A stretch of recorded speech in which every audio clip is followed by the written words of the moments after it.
As the seasons change, our family of 6 is getting acclimated to being a family of 7. The kids now range from 6 months to nearly 12 years old, and that oldest, well, he's the reason we set out from the city to the country in the first place. Most homesteaders that experience true winters are starting to put their homesteads to bed in November.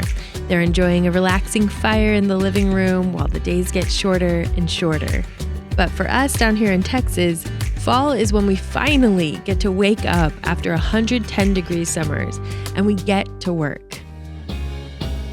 Clearing land, making more compost piles, rotating the cows, sowing annual winter rye, which ironically is the greenest our property ever looks each year, burn piles to create more biochar, cooking outside on the fire, and project after project after project, the list never ends. It's easy to be driven by the seasons on a homestead. So before the heavy lifting of fall began, we celebrated. Georgia was born in early summer, and it felt like an opposite hibernation to stay cooped up in the heat of summer. So off we went for some fun. We have learned this year that we can't do it all ourselves. And as we become more ambitious on our homestead, having experts to do what they do best has been invaluable. When we bought Goldie, our milk cow, we knew that she was going to need a hoof trim someday. But man, it was hard to find a mobile hoof trimmer. Somehow we located someone who could come to us, but not until after Goldie had really started to struggle. This experience was both nerve-wracking and educational. A chute that tilts turns out to be the safest way to effectively trim our cow's hooves. Without a regular trimming, Goldie's health is at risk. So we booked another petty for this mama in about 6 months. When I say that fall is our busy season, I mean that we're ambitious. The to-do list somehow never gets shorter even while crossing things off. So when a hurdle arises, it feels like the operations come to a massive halt. The beef calf we brought home in May became a true bottleneck on our farm, and we had to take action. Just 2 weeks after Georgia was born, we picked up this bull calf who we named Taco. He was a short-term and long-term solution to efficiency here on our homestead. Taco was the solution to help our milk cow stay healthy and give us a break from milking. He would take place of our heifer yearling as a calf share. In about 2 years' time, the plan was that Taco would be ready to be processed as meat for our family, hence the name. Could we have prevented what happened next? I don't know, but things went downhill, slowly. When we took him in for castration and disbudding his horns, we got a glimpse into what would turn out to be a host of issues with this little black and white calf. Quick warning, these next photos are graphic, so if blood makes you queasy, you might just want to look away. When Taco was still bleeding the next day, we were back to isolating him so that he would slow down and take a break to heal. And day after day, Taco seemed to get better, then worse. Then he would scab and then open back up. This lasted longer than it should have, and after one final chat with the vet, we concluded that a pre-existing condition was preventing his blood from healing the wound, and he was beginning to suffer. There was no medicine or procedure that we could do to help Taco, and we were draining money in a serious way into a steer that wasn't going to become the amount of meat that we had expected. We took Taco into the processor a whole 18 months sooner than we expected. After our experience with the rabbits, we had these high hopes for Taco that he was going to be able to be on our homestead for a long time, growing to be a full-grown steer that would provide meat for our family. In the end, we did get some meat, but not nearly enough, and the cost for us to have to rush meant that this small animal was extremely expensive. This isn't the example you use when folks talk about homesteading being simpler or less expensive. We never want to make this same mistake again. Not to be a downer, but speaking of expensive cows, enough time passed to finally find out if our milk cow Goldie was pregnant. We AI'd her about 90 days back, so we drew blood and sent it off to the lab. 1 week later, the deeply disappointing news came back that she, in fact, was not pregnant. $500 after hormones and insemination, we have an open cow. What did we do wrong? Did she have this chemical pregnancy and absorb the calf? Did it ever take it all?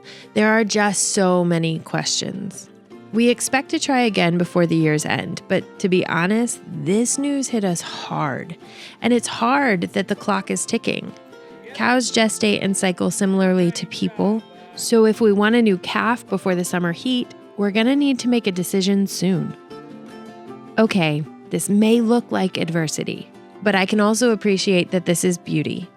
We learn the lessons as we come with humility and a capacity to feel this heavy disappointment, and also at the same time be fortified by hopes and plans for a better next time. Because here there always is an opportunity for a next time. My comic book nerd of a husband is always quoting this line from a Batman movie to our kids. Why do we fall down? So we can learn how to pick ourselves back up. The next opportunity did not take long. While the kids and I traveled with family, we came home to 2 more calves.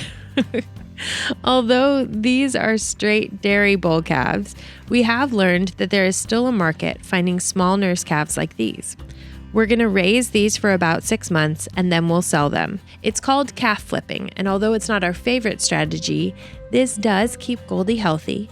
It allows us to take time off of milking sometimes, and it helps create a little bit of income for the farm, basically helping to cover the cost of feeding the cows. To make this magic happen, we picked up a fixer-upper livestock trailer, and the coolest folks are in the farming community. This guy gave us his condolences that despite his best efforts to remove Country Girl from the paint job, yielded no results. I do have to leave you hanging with one really big deal that we have going on here. This is easily the largest project that we've put our hand to since the shed to house arrived 4 years ago. I kind of can't even believe that I'm saying we've been building on this raw land for 4 years.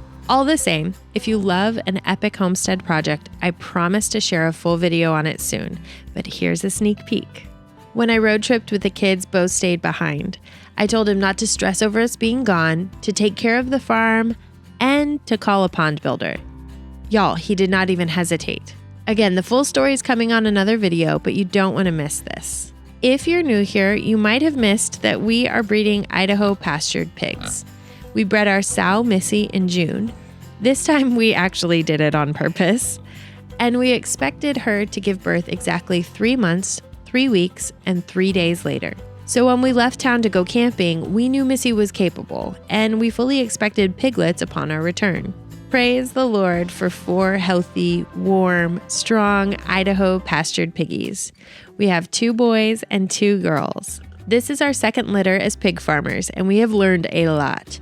We do raise meat on our farm to feed our family, but in the case of pigs, we also sell the high-quality breeders to folks who want to create food security on their own farms.